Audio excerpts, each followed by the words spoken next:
અમદાવાદમાં મેઘ શાહના ઘરે એટીએસ ડીઆરઆઈનું 22 કલાકનું સર્ચ ઓપરેશન પૂર્ણ।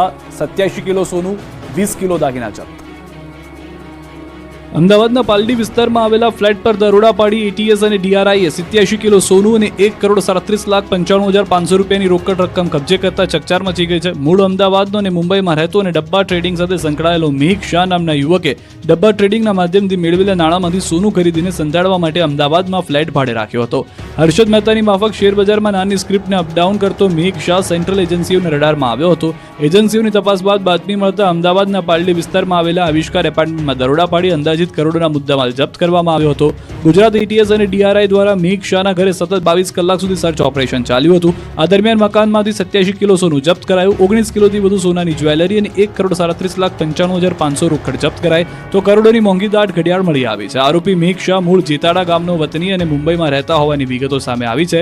પાલડીમાં મેઘ શાહની બહેન પમ્મી શાહ ચોથા માળે ફ્લેટમાં રહેતી હોવાથી ભાડે મકાન રાખી કરોડોના મુદ્દામાલ સંતાડ્યા હતા। જ્યારે આ ફ્લેટ અંગે તપાસ કરવામાં આવી તો જાણવા મળ્યું કે 104 નંબરનો ફ્લેટ 4 મહિના અગાઉ પીજી માટે આપ્યો હોવાથી વિવાદ થયો હતો। સોસાયટીના વિરોધના કારણે પીજી ખાલી કરાવ્યું હતું। ત્યારબાદ આ ફ્લેટ બંધ છે, ક્યારે ભાડે અપાયો તેની જાણ સોસાયટી ન કરાઈ હોવાનું પણ સામે આવ્યું છે। હજુ મોટા ખુલાસા થઈ શકે છે। કરોડોના સોના બાદ લાખોની ચાંદી ઝડપાઈ છે। કારના ચોરખાનામાંથી 29 કિલો ચાંદી મળી આવી છે। અમદાવાદના પાલડી વિસ્તારમાંથી ફ્લેટમાં કરોડો રૂપિયાનું સોનું પકડાયા બાદ ગણતરીની કલાકોમાં જ પૂર્વ વિસ્તારમાંથી 29 કિલો ચાંદી પકડાય છે। રિંગ રોડથી અડીને આવેલા ઓઢવ નજીક એક કારમાં મોટા પ્રમાણમાં ચાંદીનો જથ્થો જોવા મળ્યો, જેને પીસીબીની ટીમે ઝડપી પાડ્યો। કિયા કારમાં ચોરખાનું બનાવીને અંદાજે 29 કિલો ચાંદી છુપાવી હતી, જેની અંદાજિત કિંમત 29 લાખથી વધુ થાય છે।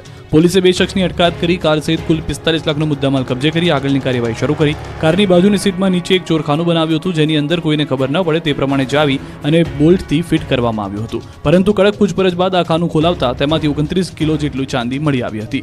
આ મામલે પોલીસે હાલ ગાડીના ડ્રાઈવર અબ્દુલ વહીદ ઉર્ફે ભૂરો અને ભાવેશ સોની, જે ખેડાનો રહેવાસી છે, તેની અટકાયત કરીને પૂછપરછ શરૂ કરી છે। ગૃહ રાજ્યમંત્રી હર્ષ સંઘવીએ સોમનાથમાં મહાદેવના દર્શન કર્યા। હર્ષ